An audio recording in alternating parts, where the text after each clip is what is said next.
We should be live now. Hi, everybody, and welcome to Love Speaks Love.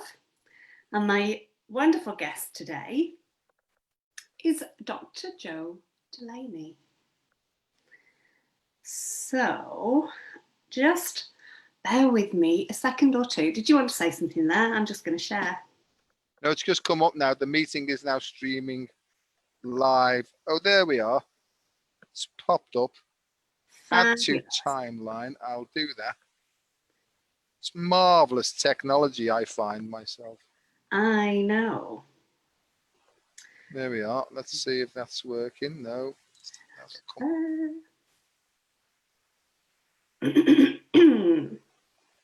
No, still hasn't come through on my site yet. Has it not? Do you have to refresh your page? I might have to. Let's have a go. Oh, I think God, yeah. I've got no idea what's going on, Denise, but, you know, I'm not that bothered about it, really. No, let me come out of that and do that, because I'd like to share it if possible. Thank you. Because we'll oh, here we are, look. Oh, no, that's now from yesterday. I don't know what's going on there, really. It's definitely tagged you. Yeah. Is anybody watching or anything like that, for example? Is anybody there? Is there anybody out there? Now I can hear like a feedback thing now. Yeah, that's because I didn't turn my volume down. Oh, hang on, I can. Whoa, something's happening. Let's see. Pro. No, it's not happening. I don't know. I'll have to leave that then. It mustn't be meant. We've got a few people there. Oh, I just dropped my pen. Excuse me a minute. Yes, certainly.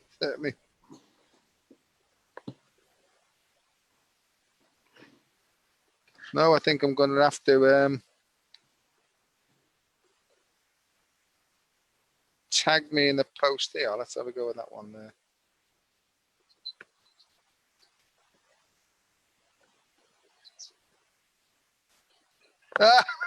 Very good. I looked down for them. I could have put mine on, but I brought my guides with me tonight, right?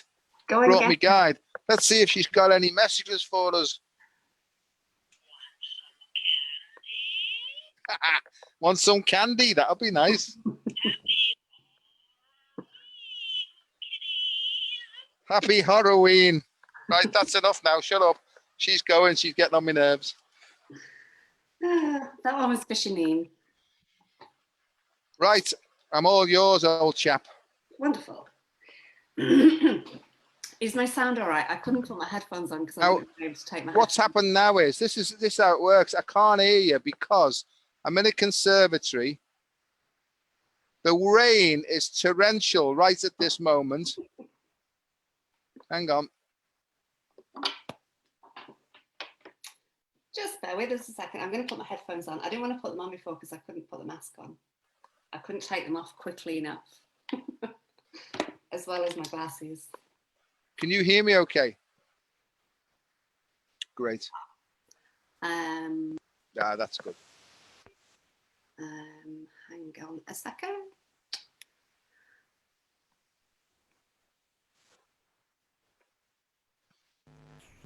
All right, can you hear me? Oh, perfectly well. Yeah, that's great. Better with my headphones on then. They're funny, these headphones. Like if you put your head too far down, they just slide off. You'd have to grow a bigger head. No, thank you. So how are you? I know this is your show, you know, but you know, I have a tendency like to take over. I'm really good, despite the rain, which has been rather continuous for about 33 days, apart from 3. And how English is that to be talking about the weather? Oh, absolutely. Absolutely. Well, it's torrential here now. I mean, as I say, I'm in a conservatory, so it's like being in a caravan, really. But, you know, 33 is my favourite number. Mm-hmm. For some reason. 33 is a jolly good number. We live in 33. Our house is 33. Ah. Yeah, so, you know, I'm finding that these synchronicities are happening more and more and more and more rapidly now. Yeah. Almost as an indication that we're being guided from beyond our conscious mind. What do you think about that then? I totally agree with you. Um, Actually, hold that thought because I'm going to just do our little heart-to-heart connect and connect into the heart of Gaia. So, I realised actually before I do, one of the reasons why my heart was pounding because I've been planning all day to do the mask.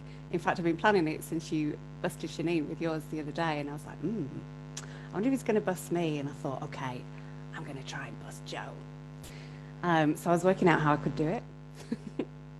I was going to turn my video off for a moment, and then I thought, oh no, I should just drop a pen. There's a So, bit of a buzz, you know, on your microphone. I don't know whether. is there? Yeah. Let me just see if I can. It seems to be as you move, it sort of buzzes in and out. That's. I did drop it before. Yeah, it's getting stronger now. Is it? Yeah. All right. Do it with that. How's that? Oh, that's perfect. Perfect. Sometimes this one buzzes and sometimes it doesn't. And I checked it before and it wasn't buzzing. But anyway. Okay. Microphone on the computer instead. So thank you everybody for joining us for Love Speaks Love with Joe and myself. And I will just start by bringing us all to our heart space. So I invite you to bring your awareness to your heart space in the center of your chest. And breathe love into your beautiful heart. And breathe out anything of the day so far, or the day ahead, or the week. Anything that's stopping you from being fully present in this now moment. And connecting all of our hearts together on the live, connecting my heart with yours, Joe, and with everybody watching, everybody who will watch the replay or on YouTube. And connecting our hearts with the heart of Gaia. And feeling her beautiful, loving energy returning to you, and her gratitude and her joy. Her gratitude for all that you are and all that you do. Connecting with the heart of the sun. And just receiving the sun's beautiful energy into your body. And connecting with the heart of Source Creator. And feeling ourselves now in that unified field, that beautiful, unified field of love. And visualizing a beautiful golden web of light making its way all around the planet, connecting all of our hearts together and going deep into the earth to Gaia.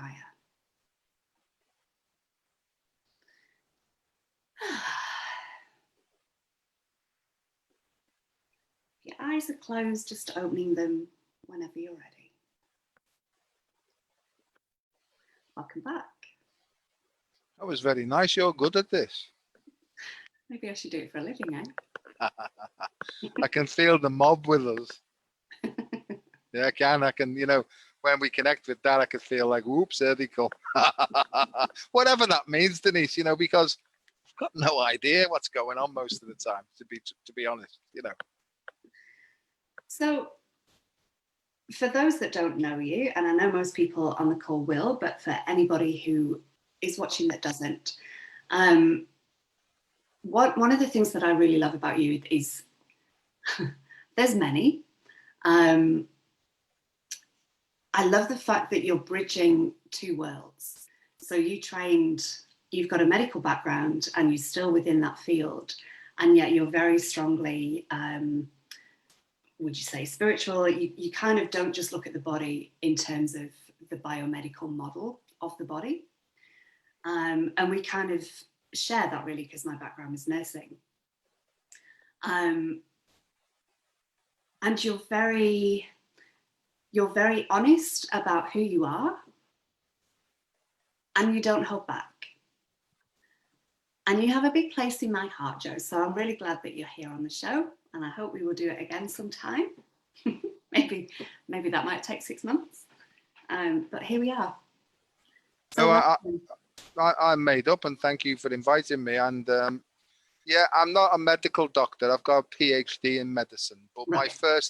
my first degree was in biomedical sciences, and so I was trained in very, very left linear, left hemispheric sort of straightforward, cut through, don't think for yourself, follow the formula type thing, you know. And I didn't really have a mind of my own, although I thought that I did, you know. And that was part of my problem, because, you know, I've been trained all my life until I realized that, you know, I was trained to listen to authoritative figures because they would know more than I did. And therefore I must follow their instructions in order to lead a successful life, you know.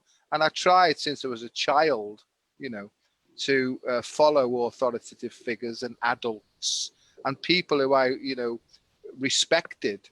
And therefore I respected what they said. And I found out after years and years and years of not fitting in, that basically what everybody outside me told me didn't fit me. it's not like they were lying, because they didn't know either, you know. And I found out that most people in the world are blagging their way through life like I was, you know. It's absolutely and utterly hilarious to me now, but it nearly took me to my deathbed, Denise, as you know, because, you know, I made several attempts to do myself in, you know, quite serious attempts, and I should be dead. But on the last one, or I hope to God it is the last one, you know, on the last one, you know, something happened to me, and if you want to call it some sort of epiphany, and it's one of the family here, if you want to call it an epiphany. But what happened to me was, you know, I took enough tablets of all sorts of various sorts to sink a battleship, you know. I should, as I joke, you know, I should never have a headache for the rest of my life, you know. But what happened was, I felt this feeling of like the peace that passeth all understanding, and time stood still, you know. But in that time, I understood everything about life. I understood how it worked. And I even got presented with what the Americans would call a cipher, you know, a formula. And this formula represented how the whole universe worked. It was a mathematical formula. And so I understood it. I don't understand it now, but at the time I understood it completely clearly. And I almost got a feeling that I got to the gates of heaven. The door opened slightly, you know, when someone's like opens it and just pops their head in. Said, "Yes, can we help you?" Right. And I said, "Yeah, I'd like to come in, please, because I've had enough, because I don't know what's going on." And they said, "Oh, sorry, you're not ready yet. Turn around, off you go, and get back there, because you signed up for this, right? And if you can't take a joke, right, you shouldn't have signed on the dotted line, right?"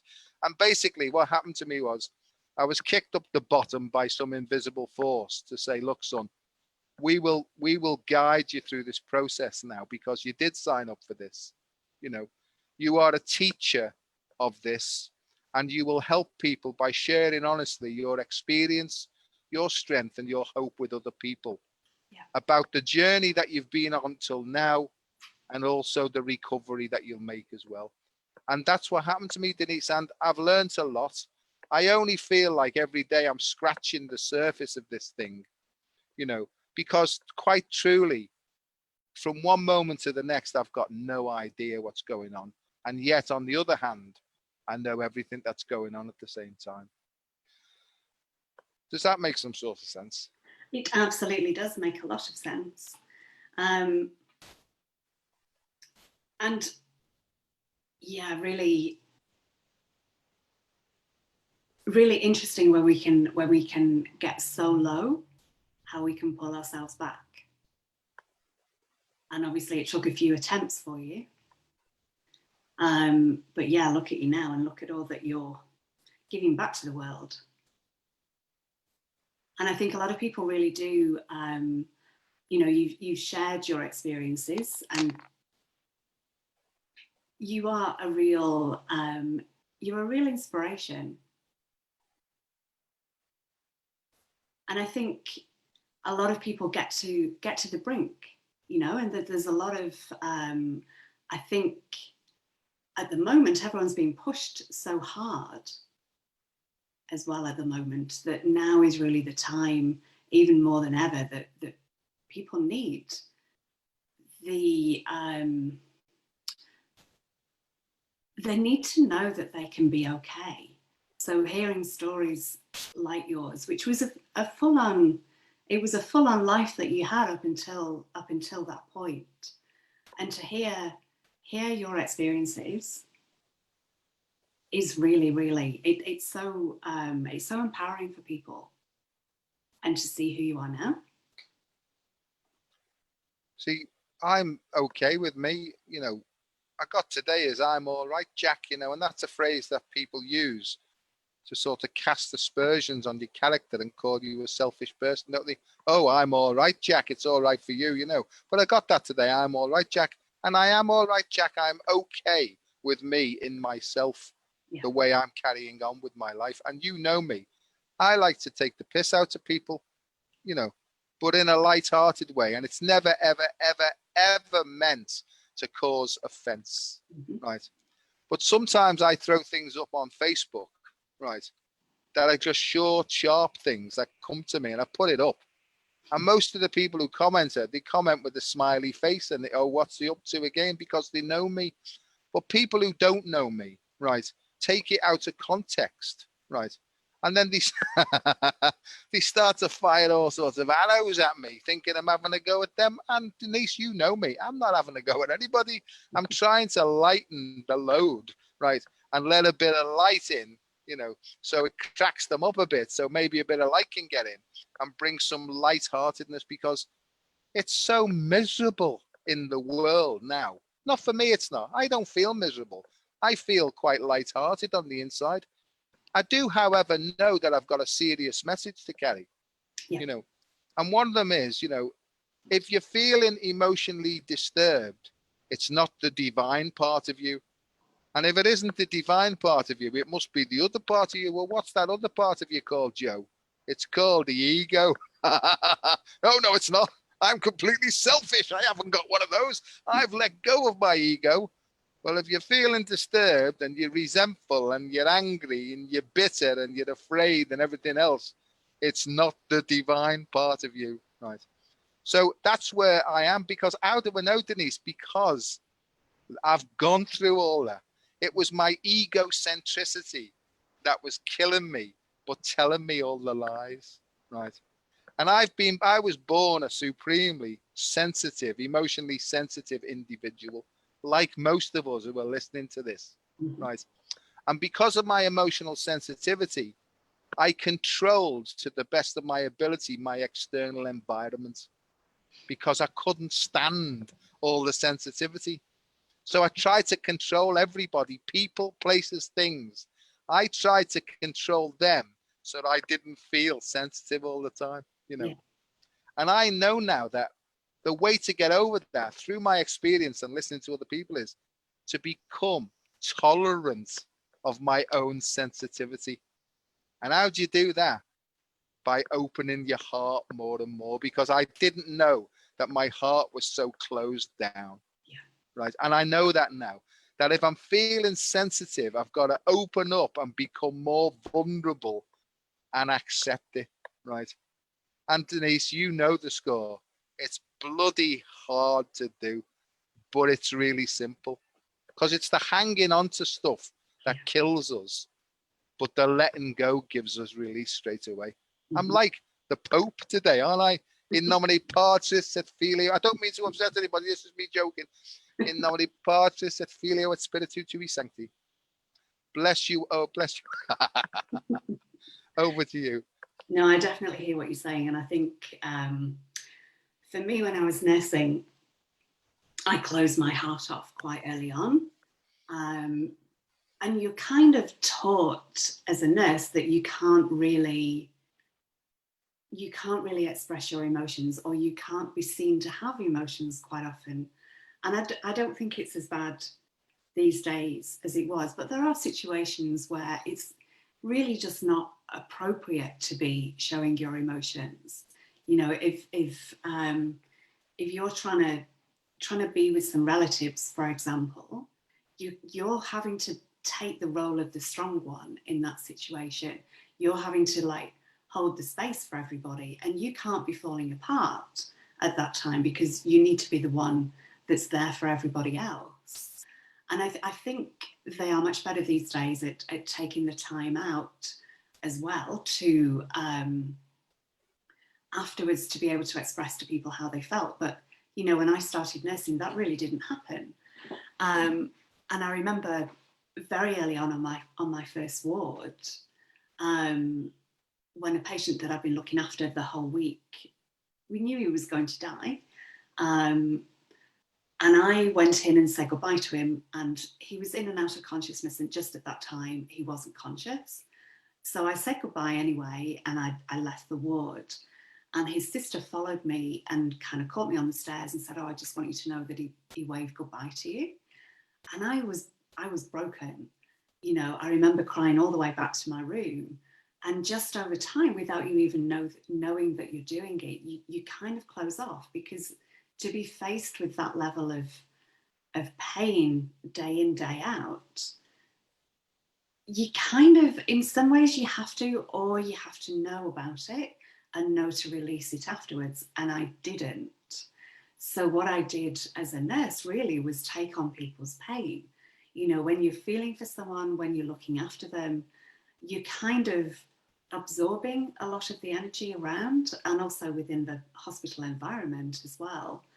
And it wasn't for a long time that I realized that I'd done that, and that a lot of the physical pain that I had in my body wasn't even mine, but it was a lot of it that I'd kind of carried for everybody else. And I think these days we're much more aware of that, and we're much more aware of the need to actually shed. You know, if you're feeling stuff inside you, then find a way to release it. Laughter is probably the best, because it's so fun.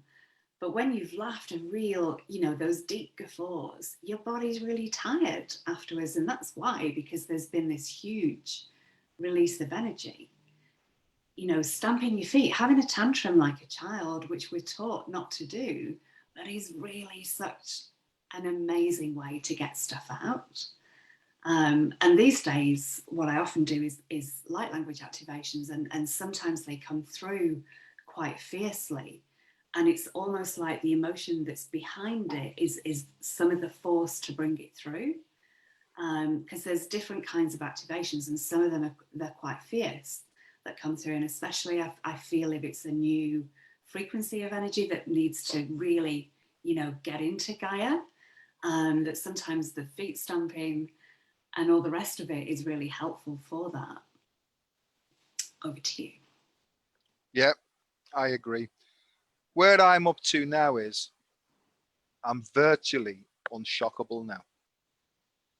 You know, and I've been through my drinking and all that sort of thing, you know, because I use drink to anesthetize myself from all these feelings, you know. And I have a phrase, or, you know, that people who are empathetic to a large degree are like synth suckers.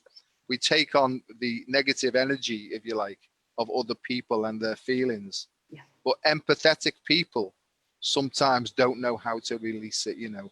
And I think there's a complete difference between sympathy, which is a head understanding, empathy, which is more to do with what they call the affective domain, or the midbrain of the individual, right? And then there's another component then called compassion, which is being open. And compassion to me is cool. It's not hot at all, and it's not even warm sometimes. It's almost like a detached with love feeling, but not allowing it to get attached to you because it's not personal, you know. And most of the time now, I can feel myself being open. I can feel these energies coming in. They seem to be transformed and recycled out in a more positive form, you know. And that's what I've been trained in. And that's what I help other people to do now, is from an energetic point of view, is to open up and to accept things as they are right there and then, and surrender to an open heart for the cleansing process, you know. And things like, you know, I've just been watching Boggy before, things like Qigong, you know, there are energetic exercises where as you get more and more, as you get better at this, you can feel it coming in and you can blow it out straight away, you know. But as you say, there's energies that come in sometimes to release really stuck bits in us, you know. And that's what I would call the dragon energies in me. You know, I feel it coming. And, you know, I was really a victim, really, of other people's feelings because I didn't know how to handle these things. And so therefore, I would not say anything to anybody in case they kicked off about what I was saying. But I had somebody, it was like almost a Zen person. And he said to me, Joe, that's a selfishness. You're actually protecting yourself against your feelings, not their feelings. And once I started to understand that, it released me, you know, it released me, because what I was doing is I was afraid to voice my own opinions in case they didn't like what I was going to say and they fired the energy back at me. That's what I was trying to protect myself from all the time now. And I've learned, Denise, if there's something playing on my mind now, I've got to there and then get it off my chest. However, I don't feel it's appropriate to kick off and get in the fight. I think we have to say things like, hang on, I'm not comfortable with this situation. Nice. Or, hang on, thank you for your point of view. I don't actually see it like this, but thanks. We'll have to agree to disagree on this one, you know. And don't think, I mean, they're easy things to say, aren't they? But when you're only just starting practicing this, it doesn't come that easy, you know. So that's where I'm up to now. Through what I've learned, and because I'm a sort of Reiki master, whatever that means, you know, whatever that means, you know, I've gone through all these training regimes and I can sense where people are up to. Have I got it cracked? Not in the slightest. That, you know, I'm always willing to be shown even more refined and subtle stuff, you know, so it makes me more effective really in passing the message on. And what's the message? The message is the joy of living is supposed to be our theme. Over to you, old bean. Yeah, totally with you. And what you said, not this time, the time before as well, about actually opening your heart even further if something potentially can come in. And it almost seems counterintuitive to do that.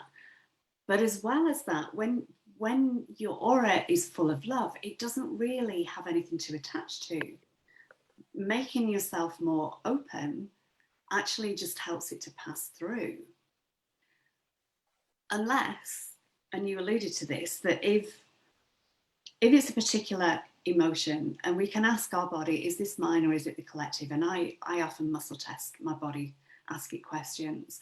And sometimes we almost have a feeling of it coming in externally as well. However, if we have that within us still, then it's got something to attach to. So the bulk of it may not be ours, but there's often a seed in there, there's often a nugget in there that is. Or else presumably it wouldn't have attached, it would have just, you know, sailed through and been on its way. So yeah, I totally, I'm totally in alignment with what you say there. And everything is energy. The feelings, the emotions, they are just energy. And it's a different way of looking at the world. If you think of everything is energy. Everything, you know, has a resonance, it has a frequency. Some things, like if you could see an emotion, some of them presumably are kind of fairly smooth. You know, the more joyful ones I see as being more like a sine wave. Some of the harsher ones can be spiky, and people's energy can feel quite spiky sometimes as well. Like you approach someone and you're like, whoa, and it's like you can feel those spikes sticking out. Like if they're not in a good place, if they're feeling, you know, a bit angry or whatever, that will most likely feel spiky. And that's often what we're picking up without realizing, and, you know, kind of taking some steps back. But I find it quite helpful sometimes to think of things, especially when I do work on the body as well. It's almost like you can hear the energy of the body sometimes. You can hear the frequency, you can hear discordance, or you can hear that it's in harmony, and you can hear a change too. Yeah, I'm more clairsentient in that I feel energy changes almost instantaneously. You know, I can be talking to somebody and then suddenly something comes in and I can feel like a drop or something go up, you know. So that I'm sort of, my left ear is tuned into how my heart feels, you know. So I'm playing it by ear, but sensing really. And I think that's more of a throat thing. I think that the throat chakra is more to do with clairsentience than anything else. So, you know, this is what I feel in me. You know, different people have different opinions, but I think more than anything else is if you get to know your body's signals, right, and work with what works for you, right, and it's not to not pay attention to what other people are saying, because there's always a nugget in there sometimes if you're listening, but it's to pay more attention, because my belief is that the body responds to the signals that we send it, right. And I think most of the time when people perceive a threat, right, and feel tense, they can consciously say, well, why am I feeling tense? This is not a frightening situation. That's only a small part of the processing that goes on in the conscious mind. There's 4/5 of the iceberg under the surface that are doing all the processing. So if suddenly we feel anxious or we feel tense, it's not really the conscious mind, because this thinks it knows what's going on. But in my experience, it hasn't got a bloody clue, you know. So unless you actually sink in more to the emotional midbrain and brainstem department, you know, there's reptilian, and then we come up into the mammalian brain then, you know, and that's where this divergence is. And I know you've called it, you know, the root of separation comes, right, when the child starts to realize that there's something other than itself in the world as well. That to me, I think, is where the divergence comes from. That's the true root of separation. And I think what we're going through now is we're going through a sort of merging of that split, you know, and we could talk about the sacred masculine and the sacred feminine and all that. But in the end, my view is that we can dispense with all this over analyzing and just navigate through the way that we feel rather than what our head's telling us. Because it's easy, isn't it? It's easy to get distracted by, you know, all that stuff that's going on outside and miss the point of how do you feel? Yeah. How are you? You know, the Irish say, how are you in yourself? Right. That was like a sort of Hindu version of a Celtic person talking there, right? You know, but how are you in yourself? How are you feeling in yourself? Right. That means a lot to me. That. How are you feeling in yourself, Denise? I'm feeling pretty good. It's been a bit of a funny day, but I'm feeling pretty good within myself. Right now, this very minute, I'm feeling absolutely tickety-boo. Me too. I feel calm. I feel clear-minded. It's been a hell of a day for me, right? A hell of a day. I feel, right, from a head point of view, that there's been trillions and trillions of bytes of information coming from all sorts of dimensions, right? And most of the time, I've got no idea what it means. But I've seemed to be able to remain relatively emotionally stable. Yeah. But Denise, I've been practicing this for 30 years, and one day at a time, you know. So have I got it cracked? Not in the slightest. Not in the slightest, you know. There is always more to learn. And what you were saying before, what came to mind for me is about the head being run more by the ego. And it's not about discounting the head. It's not about forgetting about the head, but for me, it's about not being ruled by the head and not letting the head make decisions. These days, my decisions are coming more from my heart space, which can defy logic. You know, your head might be saying, but why are you going right? Home's that way. And then you go that way and you bump into someone or something happens and you realize that was why you were being guided in that direction. And I was going to say something else, but I've forgotten. But I will say this, and that's about the cohesion between our heart and our mind. I was going to say about the heart has, is it something like 50,000 sensory neurites within it, which effectively is a little brain. So our heart has its own mind and it has its own memories. And that, I believe, according to Greg Braden, the heart has its own memories. And he told the tale of someone who'd had a heart transplant, and the person, the donor of the heart, had been murdered, and the person, the recipient, started to have memories and flashbacks of the actual incident, to the point that she actually went to the police. And in the end, a man was convicted of the murder of the donor on the back of the evidence, because she could see it, which is really interesting. And yeah, it's incredible, all that we're learning about the body. Like, you know, since I first started nursing, we know so much more. Like, I was a cardiology nurse for a while when I first qualified. That kind of information just wasn't out there about what the heart is. And its electromagnetic field as well is huge. It's got the biggest electromagnetic field in the whole body. Like, that basically is the motor, really. It's like the electromagnetic field starts there and goes out beyond the body, but that's the focal point of it. But it's the core, isn't it? I mean, in Latin, heart is core. Yeah. You know, it's core pulmonale and all those sorts of things. And my PhD was basically about what you've just been talking about. And I've learned now, and I have a program, I'm not trying to flog it or anything, called the I Am approach. But it's basically hacking physiology to change psychology. It's exactly the opposite way round from cognitive behavioral therapy. And I'm not knocking cognitive behavioral therapy. If CBT takes a person back to themselves and allows them to have the dignity and responsibility of accepting the consequences of the choices they make, then that's fine by me. But if it gives them a new set of try this, and ducking and diving techniques, then that's wrong as far as I'm concerned.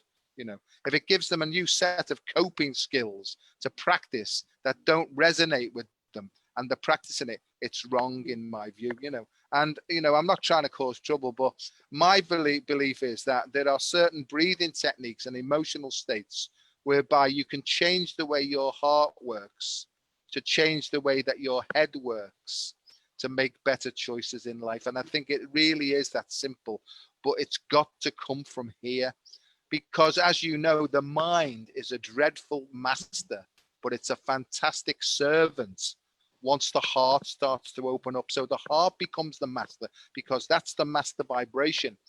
But there are unscrupulous authorities, you know, Denise, in this world, who would try and get us to live in fear so that our heart closes down, right? And what I believe is happening in the world now is we're being given little snippets from the universe to say, listen here, it's fear that's the problem.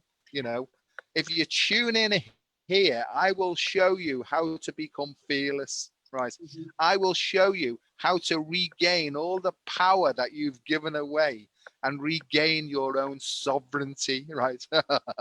And now I know what I'm saying here might be causing trouble, but I think that once you start to gain more mastery over your choices and responsibility for them, you take less shift.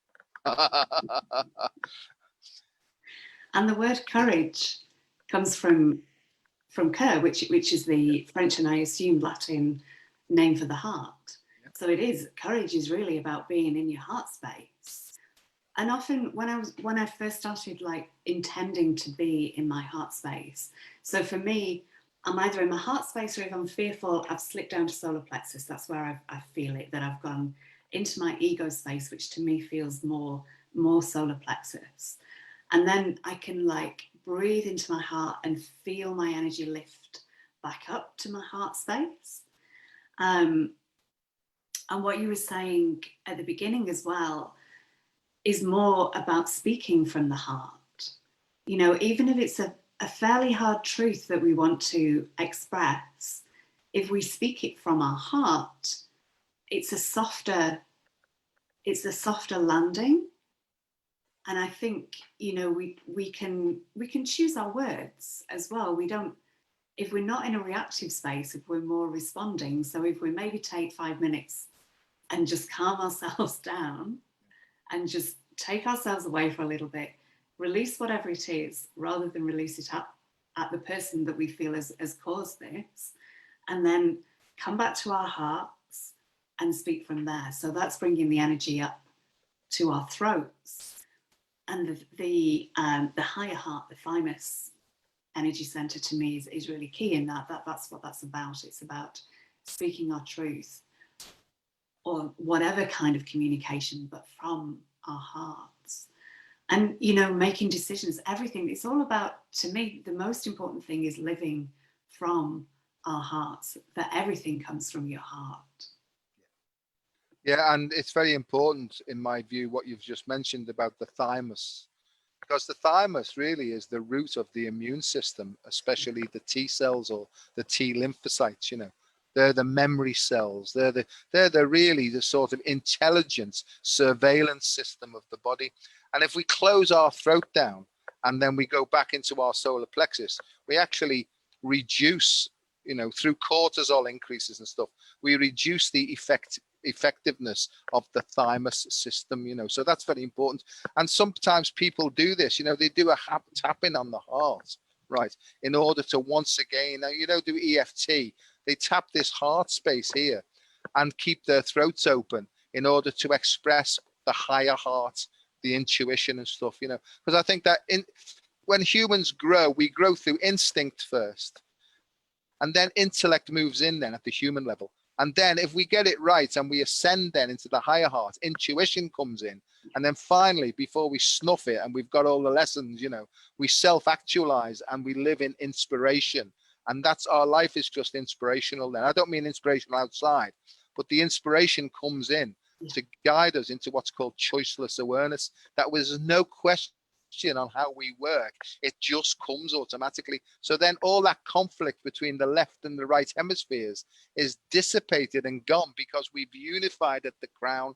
So we come in as naive, sort of narcissistic people from just a brain stem where there's only a unit. Then we have to split.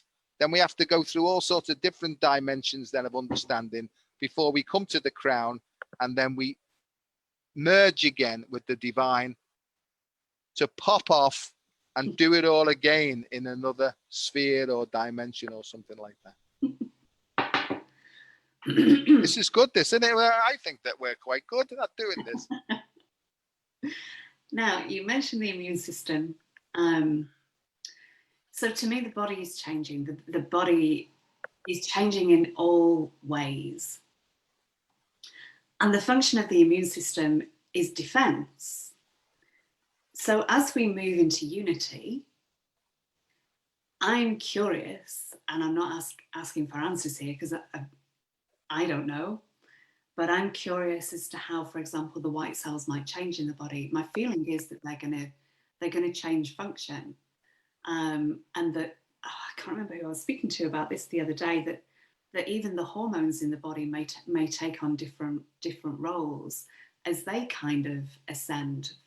So the red cells will be different. That so many aspects of our physical bodies are going to change in ways that we can't even imagine.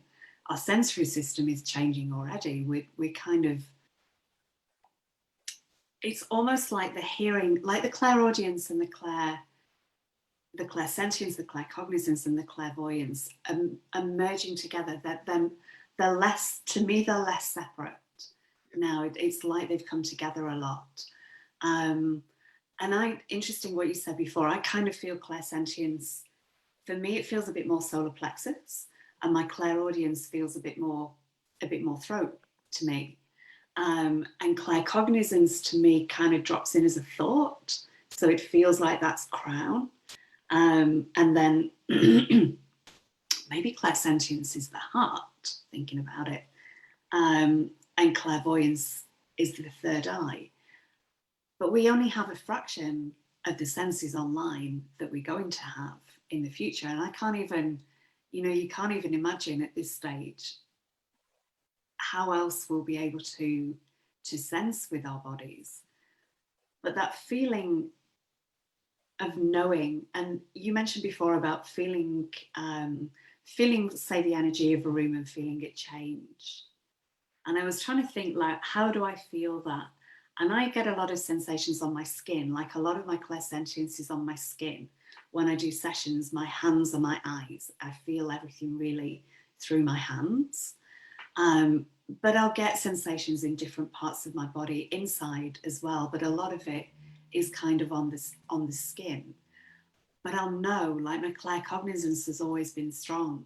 So if I've lost my keys and I ask the universe, where are my keys? I'm already walking over to the dresser before I hear they're on the dresser or see the dresser or whatever. I'm already kind of like walking over there. So probably my primary sense is claircognizance and clairsentience, but the others have come online way, way stronger.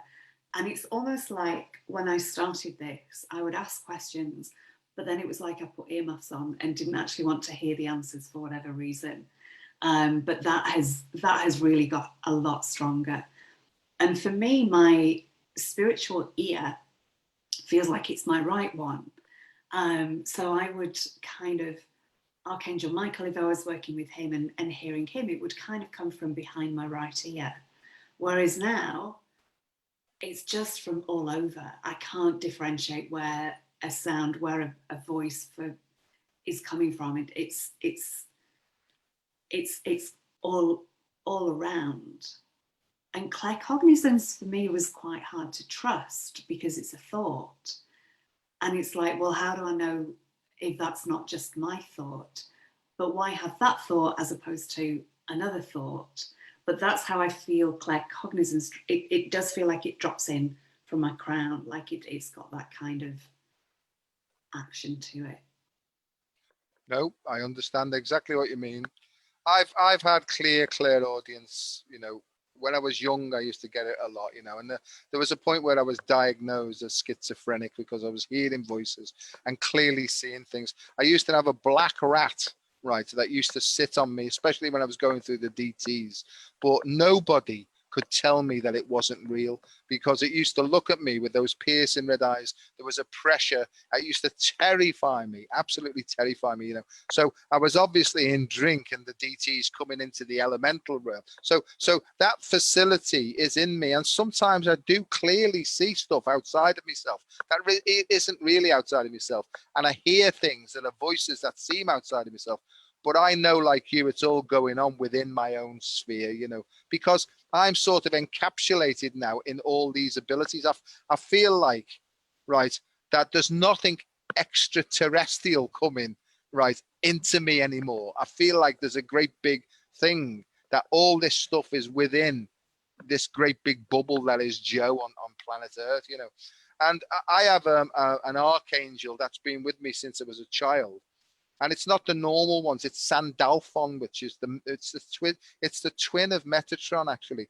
And Sandalphon is more like an earth angel, if you like. It's more to do with the earth. And see, I talk, you know, it's coming up now. And what happens to me is I immediately get like a brown owl, a massive brown owl that comes with me, and it sort of it puts its wings around me, and I feel, you know, now if that's my guardian angel or it's the car or it's the spirit or it's the light, but I don't be bothered about all that trying to work it out now, you know. I just know that when I sort of intone Sandalphon and I do like a Kabbalistic thing, I get a feeling that this energy just guards and guides me, you know.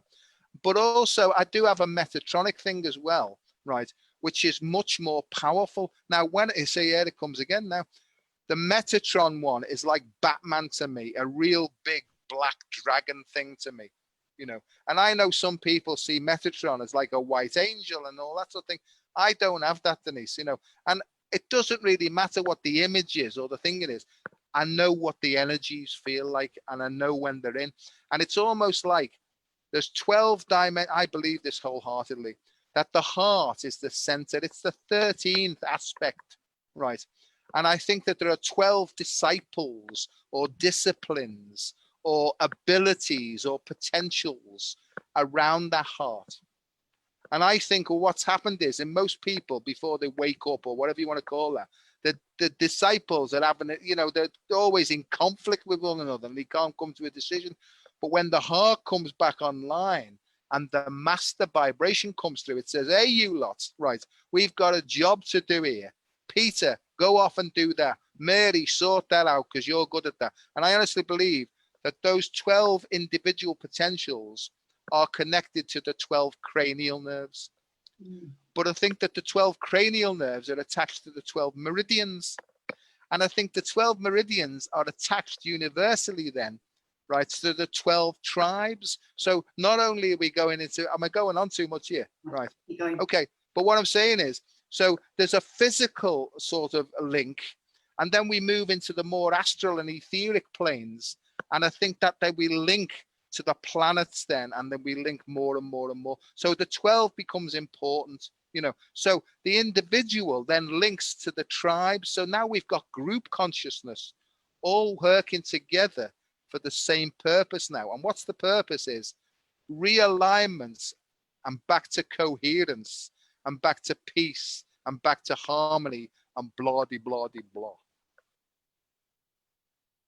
I got a little bit of a visual of sacred geometry as you got that, and it was the spheres, and I can't remember when you've got 13 spheres together, so there's the one in the middle and there's 12 around in a particular shape, and I can't remember which. It's I think they call that the vector equilibrium, and it's like Metatron's cube, really. Yeah. And I think that the point in the middle, the master vibration, right, when that sits in that 0 point, that's total stillness and total awareness. And then it can move, right, the disciples then in the direction that's required at that moment in time, and that 0 point, or that sacre-cœur, or that sacred space, or whatever you want to call it. I think that that's what people need to be shown how to get into. Yeah. And then to make the choices based upon how they're moved by their feelings, not manipulated by their heads, really. And how do you know you're in it? Because you feel great, right? And you feel like everything's fine, And also I think that there's an evolutionary impulse in all of us that will never leave us, because the soul, in my opinion, has its own personal characteristics that are associated with its own personal vibration that's got a purpose attached to it. So there must always be some sort of disturbance that drives us forward to act in a way where we progress and evolve, So I don't think perfect stillness, right, is for everybody while we're still on the earth, because I still think that there's work to do. But, Denise, like I've said to Shanine, I say to her, but this could all be nonsense that's coming to me, but it doesn't feel like it is, it feels, And I feel that living from the heart is what we're here for. It's what we're here to learn, because then we connect, all of our hearts connect in that way too. If your heart's blocked, then you can't really be in that unified field, because that's what connects us. It's our heart. And if our heart's blocked, we can't open up our higher heart without that. And that to me is how my higher self anchors in. That I feel is key to the higher aspects coming into the body. And it's almost like the door to the fifth dimension is your heart. It's your open heart. Yeah. It's not so much the frequency of your body, but that is important, but it's more that your heart is open. And what a different world we would live in once people start living from their hearts. It makes such a difference to your life, and you can feel it in someone else. You can feel the heart resonance in someone's energy field when they're in the heart, and that's, that smoothness that I said before, that sine wave, that's what resonates from the heart. It's harmony, and it's the body's energy is in sync with itself. It's not got all those distortions that feel prickly and uncomfortable. And it's, I don't know where else I was going to go with that. Right. What I got is there are so many simple techniques Yes. just to get the energy flowing. And, you know, as I say, Boggy, Seafood Boggy, fantastic man. Got the same sense of humor as us, you know. Qigong, right. Tai Chi. I do a lot of running, right? Because when I'm running, I'm not doing it competitively to get faster. I get into a coherent point where everything opens up, and it's like I become a sponge then for new information that comes in. And when I come back, I have a bath, and I lay in the bath, and it all sorts of assimilates and gathers together in new information, you know. And then I have to work out, well, okay, there's this new information, big deal. What's the actions that I need to take? Because my view is that it's only in actions that we move forward, you know, because we could share till the cows come home, but you know, faith without works is dead. Meaning you can have all the faith in the world, but if you don't put it into action or even take risks and have a go, right, then nothing will materialize or manifest through us, you know. And I do feel that not only is the planet Gaia going through her own transformation, I get these pictures, you know, of it's like a crystalline grid that's hovering above Gaia, because that's her next stage of development as well, you know. And I think that this is what grid work is, that there's people on the planet who, you know, they go to certain places, and basically this energy comes in to be grounded. And I think that that's Tara moving into Gaia and part of that new ascension. And I think that that's what's happening to people. I can't quite get my head around the move from carbon to silicon, because as at the moment I can't get my head around that, how that's happening. But I do see quite clearly how the epigenetic overlay, right, that's been on most people is actually starting. It's apocalyptic, really. These veils are now dissolving, so that the new emerged ascended human being to, you know. And Denise, I'm saying this stuff without fully understanding it, but I feel like I know what's happening, really. And people call this soul embodying the soul, or, you know. Yeah, I hear you on the crystalline, and we've been shown that animals that live in the depths of the sea, they're silicon based and not carbon. And I can definitely accept, and the frequencies that I'm working with feel crystalline. And I feel that a lot of what I do is actually building up crystalline geometries in the body. Like that's the way it's kind of worded to me. And new meridians as well. I feel that there's new energy lines forming in the body that I feel are crystalline. And some people, and I've seen clips of this, it's like they're seeing little crystals under their skin. Yeah. I've never seen that in myself. I've seen it not with my own eyes on their skin, but I've seen them film it. So I don't know that for sure, but it feels right to me that we are becoming, and it feels like it's a higher, you know, like diamond to carbon. It just feels like it's a higher frequency energy than carbon. Whether or not that will turn out to be like a silicon, I don't fully know at this stage, but it feels right to me. And something I wonder as well, if, because for those that don't know, the right side of the body, the right side of the head corresponds to the left side of the body, and the left to the right. But that's below, and the physical world, that's below a certain point. So this spot here, where the skull meets the neck, that's where the nerve endings twist. So the spinal cord goes up and it twists there, which is why it corresponds to the other side of the body. And the face, I can't fully remember this. I have a feeling that if somebody had a stroke on the left side of the brain, that it was the left eye that was affected. And if they had a stroke on the right side of the brain, it was the right eye. I'm not 100% with that, but I think that's right. So to me, the right eye still corresponds to the right brain and the left eye to the left brain. The ears I'm not certain about. I have a feeling that's kind of where it twisted. And I have a feeling that that might be the other way around, but I'm not completely sure. The mouth was definitely the other way around. So if they had a stroke on the left and their mouth kind of dropped a little bit, it would be on the opposite side. And I often feel that my right side of the body is my female and my left is my male. And then I'm like, oh no, that's not the right way around. And what I'm feeling into now is that these crystalline structures maybe don't twist, and that the right side of the brain in the future will correspond to the right side of the body. I don't know that, but I've been feeling into that and wondering if these new pathways in my body are kind of not doing that twist.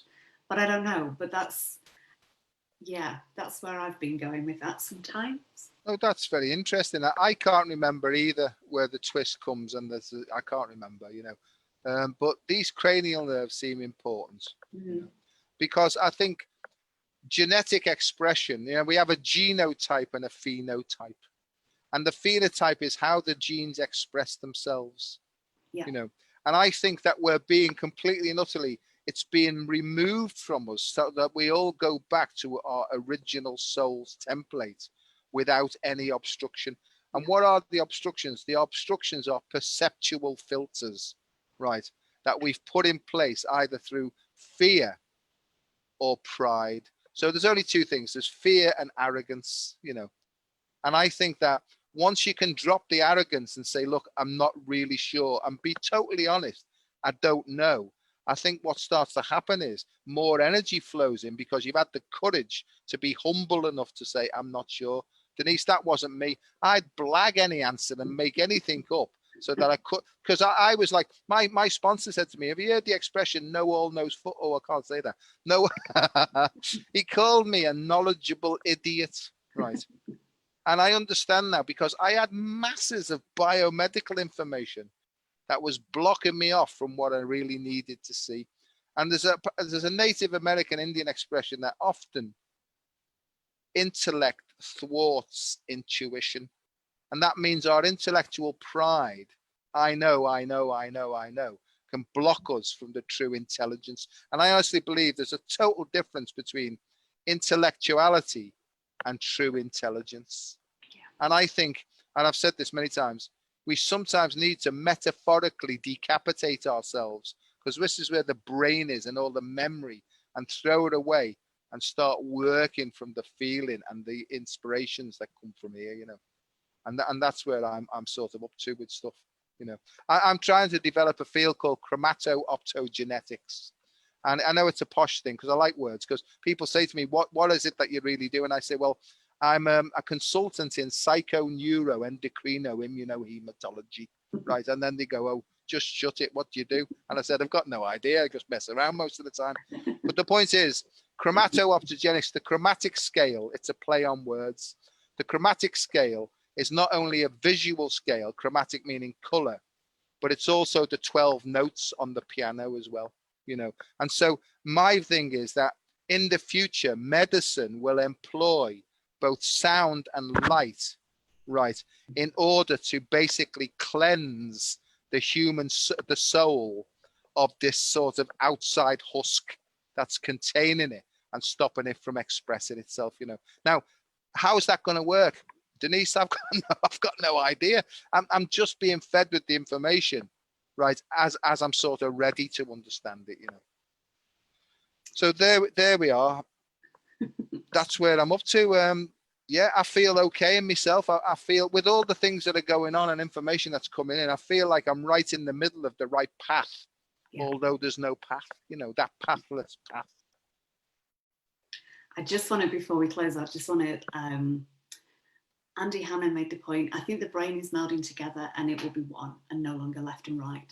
And I think that's a really good point, that it's maybe that's part of it as well, that it's actually just becoming one. I agree. Well, my dear, thank you so much. You're welcome. Are we feeling complete? Feel like there's something trying to come out. Oh, let it go.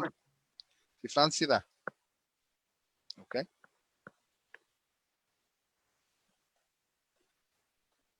Oh God, it's that one. Knew it would be.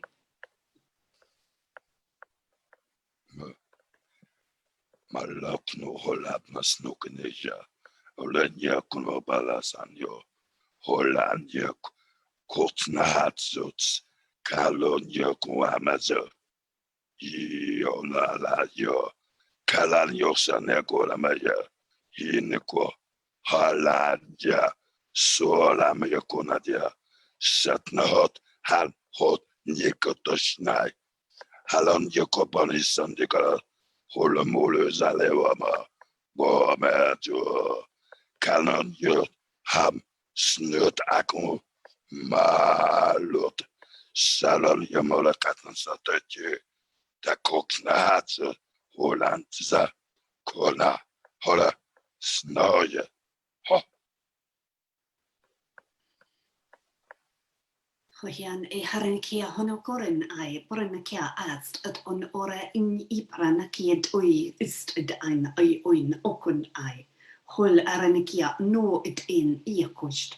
Hol aran njepa inst ai. E loro no kon okun njepa ant undokura. Aran ipa an utst era. Hol e an o niket an njepor. Ut on iachad on jiak at astrud. El hun uiat on iakadon niaket a. Ni anno on iepa niekot onja. Börniak kan nokist. Hjal nikibor niket ai noat at ai. Moge jarle kiano kurert iakod onja at on nuikda an. Me iako nist ut niekabo nikt onna. Kerst und git und git apatik gut git bakat gut gust labaket hak labara nakiara no good labaket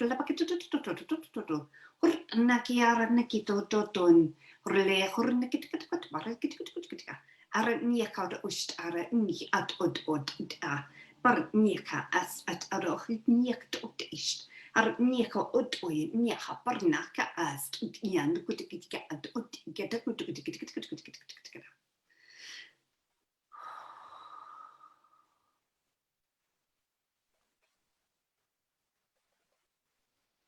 Maliatio sumia quatishemeai. Alors qu'on otera partner het. Subri atrashimbara aknun hotel mahade. Sibi am de kosen alle piente kosama. Nuso och na ali trepike. Sibra antische achne hot hasampia. Och achne het e fasni hut. Sat nut afbesh wat machakda hazai. Pilera ne yano e tanoko. Nal aranikia tanako stea. Hol aranikian ein nokoi. Ele hian aratokon arat ian nikda an ora. Moi ai it ian uit ast oren. Purnai e kitena kia la. Hol aranikia tanoko kokokost at ara datoin. Burn niakat niak. Hol ara ia a ostoi datoton ora.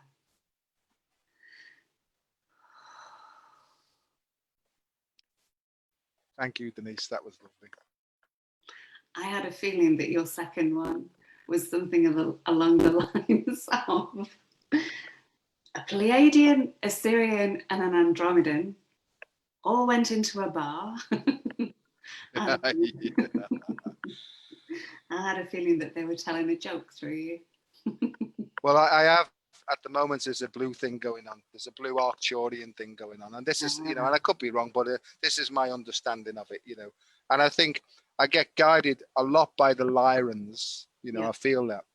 But the Dracon, the draconian energies coming through in a fallen angel type reversal. That's what I really feel it, And there's a lot of root and sacral stuff involved in that deep throat stuff, Yeah. But then I have another one that comes in from time to time. It almost sounds oriental, but it's very, very high pitched. And I don't know whether it's avian or not. I don't know. But what I've been shown is that eventually there'll be 12 voices that speak through, representing different stargates or portals or dimensions or abilities or whatever, And so that's coming through, and it will be facilitated by both sound and light then. So, and I don't fully understand what it means, but I've had this for quite a lot, that I'm being trained, if I can just let go and allow my throat to be trained at all these different levels, really. So what I get is a flute with basically 12 finger holes in it, that are either open or closed, representing genetic expression being reconfigured and stuff like that, you know. Hey, Denise, hey, whatever that means, you know. No, I totally get that. And I feel that there is a lot of DNA work that happens with this. And I can't prove it. I can't prove that DNA has been activated, but I feel it. And I feel that templates are going in. Whether or not that's changing the physical body, I don't know as yet. I've not had that proved. But I feel, and also geometries as well. I feel that we're speaking geometries. And I was aware that I was kind of seeing the geometries that my hands were doing there as well. So there's different frequencies coming through the hands too, that are creating shapes and structures in the body. But I so hear you on the sound and light. And I think a lot of that won't necessarily be machines. I think a lot of that will be with the human voice. And for those that do light language, like you find, you know, there's one that was coming through me that it's kind of like, I can't even remember without doing it what happens to my jaw, but there's something that happens to my jaw as I speak it. It kind of like lowers or something. And you find that you're able to use different parts of your mouth and your vocal cords, and you can hear, the more you do it, you can hear the tonality of your voice changing. You can hear like the resonance gets fuller. And especially as more parts from like here to here are being activated that we speak from. Because even right at the back of the mouth, you know, I didn't know that I could produce sounds from there, but often the whale sounds, when they start coming through, that feels like that's where they come from. It's like the back of the mouth that goes up a bit. It's like that chamber's being used as well. Yeah, I think it's fascinating. I think we're only just scratching the surface, but I think that once you can get over yourself and do it, you know what I mean? I think it all starts to flood through then, really. And you know, you don't need any, in my view, you don't need a lot of external guidance for this. You know, you sort of, you know, and I think sometimes, and I'm not being horrible, I think sometimes external guidance can actually misdirect you, you know. So my view is that I listen to everybody, but I have to like put it in my heart and say, which of this? And if you look at words like resonance, you know, it's all to do with sound, and repercussions. That's what I had today, repercussion. So percussion, you know, and I was thinking brilliance, you know, because repercussions sound negative, but they can be positive if they unblock. I have a friend in Canada. She's a wonderful person. Shannon McGaw, her name is, and she works with vibrations all the time. And she talks about expressing from the throat and stuff. She calls it a sonic tonic, you know, and I like that because it's so simple, you know. And so there you go, old chap. That's what's happening in my life. You know, it may all change in a second or two. Who knows? But you know, I'm happy with the way things seem to be progressing. Wonderful. That is amazing to hear. And 13 as we're finishing there, which seemed to be the number of the day. Yeah. Thank you so much, Joe. Pleasure, my love, and hopefully speak soon. Yes, and thank you to everyone who's been here as well, either live or on the replay. And we will see you all soon. Bye for now.